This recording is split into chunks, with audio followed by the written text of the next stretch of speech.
Shalom. First and foremost, I want to give all praises, honor, and glory to Yahweh, Bahasham, Yahweh Shai, Bahasham, Rechak Kodash. Double honors to the elders and the apostles of Great Millstone, and peace and blessings to the elect.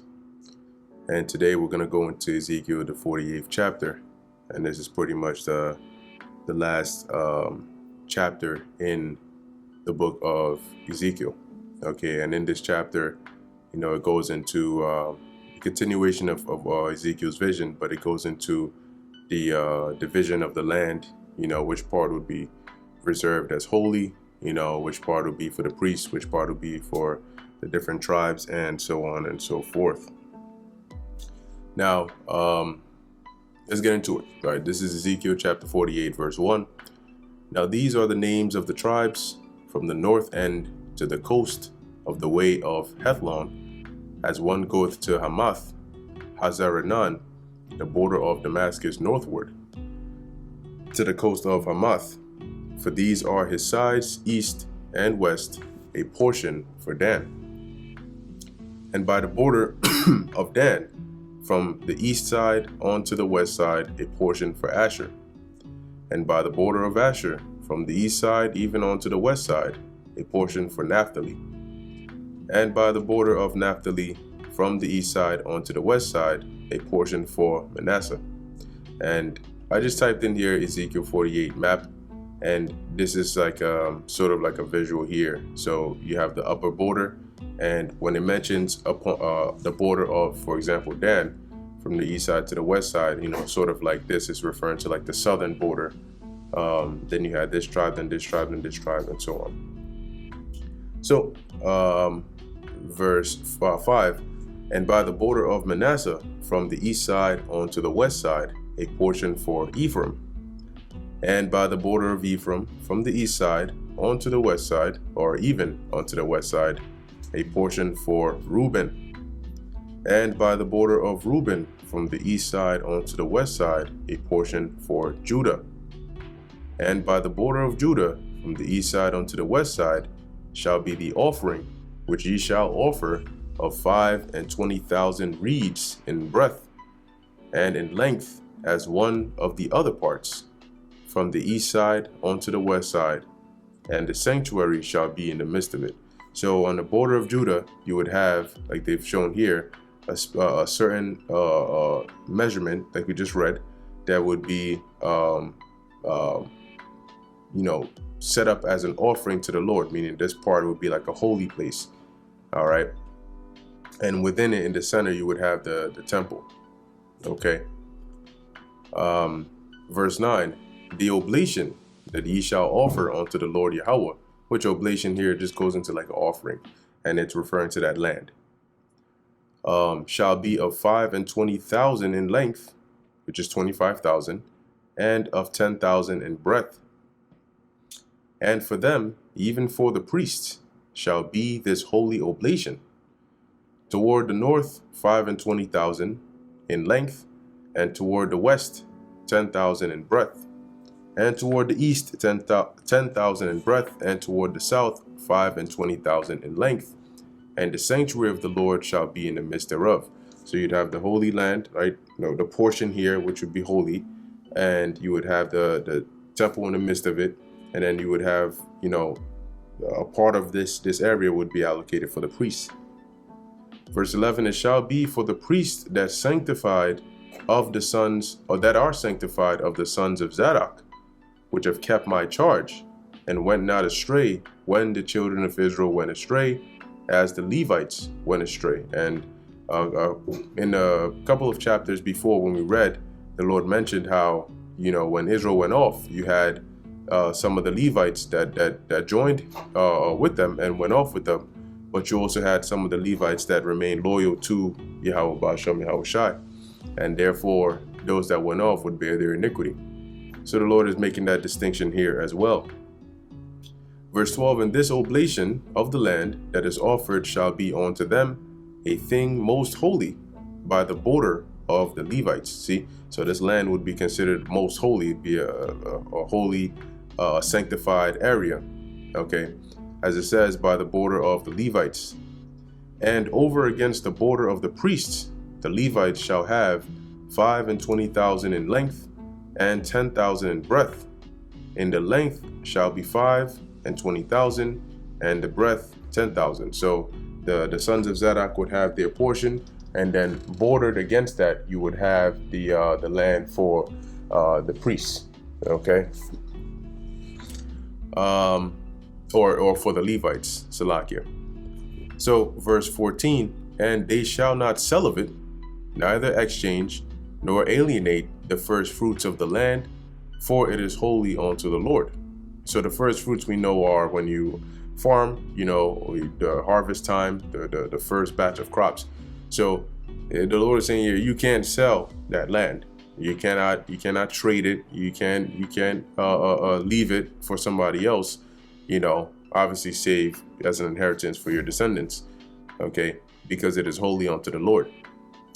Verse 15, and the 5,000 that are left in the breadth over against the 25,000 shall be a profane place for the city, for dwelling, and for suburbs, and the city shall be in the midst thereof. And profane here meaning common, all right, or without, so that there will be a certain area that will be a common place where you can have the cities there, people can dwell there, it can just be plain land and so on. Verse 16, and these shall be the measures thereof: the north side 4,500, and the south side 4,500, and on the east side 4,500, and the west side 4,500. And the suburbs of the city shall be toward the north 250, and toward the south 250, and toward the east 250, and toward the west 250. And here the suburbs are like the land, the plain land. And the residue in length over against the oblation of the holy portion shall be 10,000 eastward, and 10,000 westward. And it shall be over against the oblation of the holy portion. Remember, when it keeps talking about the oblation, it's talking about this portion of land, right, that has been set apart, to be holy, to be offered to the Lord. Okay. It shall be over against the oblation of the holy portion, and the increase thereof shall be for food unto them that serve the city. So there's the residue, right? A certain portion of this land would be, like plain land that could be used for farming, and whatever food or crops would come of it. The people that dwell and abide in the city would be able to have that. And they that serve the city shall serve it out of all the tribes of Israel. So basically, anybody that is dwelling in that region of any of the tribes could be able to farm that land and utilize it. Okay, it says all the oblation. So basically, this portion here has been divided up. There's a certain portion for the Levites, for the priests, for the temple, for the suburbs, where the people of the city within this region could plant and reap and so on and so forth of that area. So here you can see a key right here.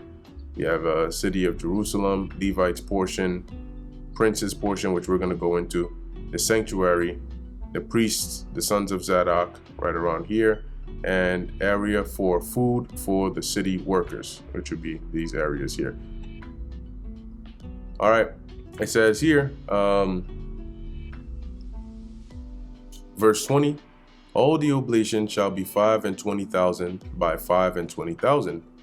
Ye shall offer the holy oblation foursquare with the possession of the city.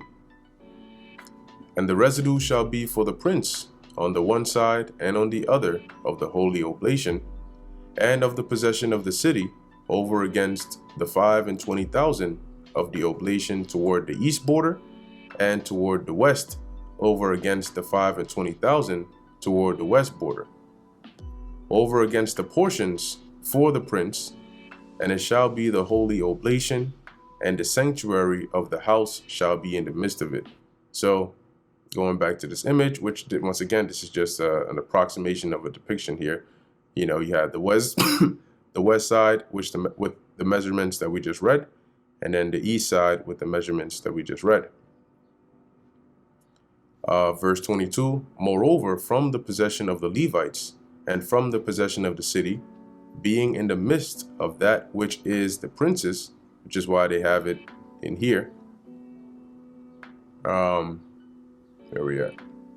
Between the border of Judah and the border of Benjamin shall be for the prince. So Benjamin is down, Judah is up here, so you can see the different borders up top and the bottom.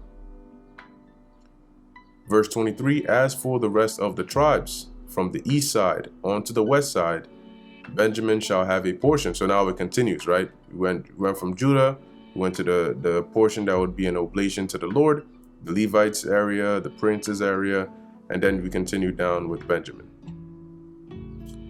And by the border of Benjamin, from the east side onto the west side, Simeon shall have a portion. And by the border of Simeon, from the east side onto the west side, Issachar a portion. And by the border of Issachar, from the east side onto the west side, Zebulun a portion. And by the border of Zebulun, from the east side onto the west side, Gad a portion.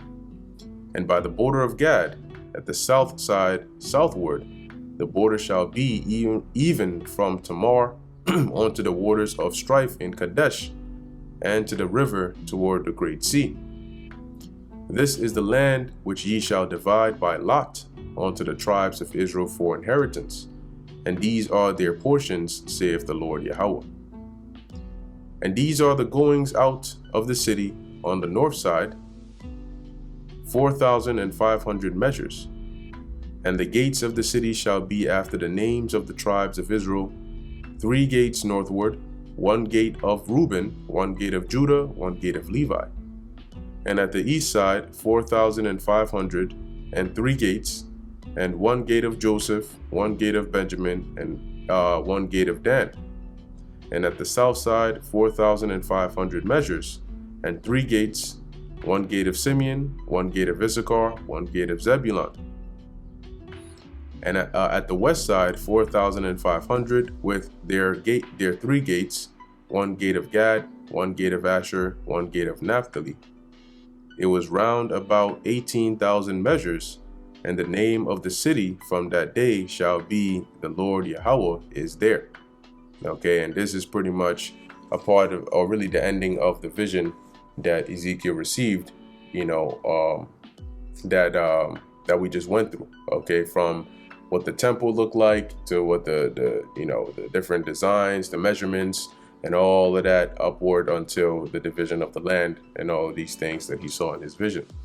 And this pretty much ends the book of Ezekiel. Now, as we started, just to bring it all back to keep it in context, we've gone so far through the book of Daniel and the book of Ezekiel, and basically around this time, Israel was under the captivity of the Babylonians.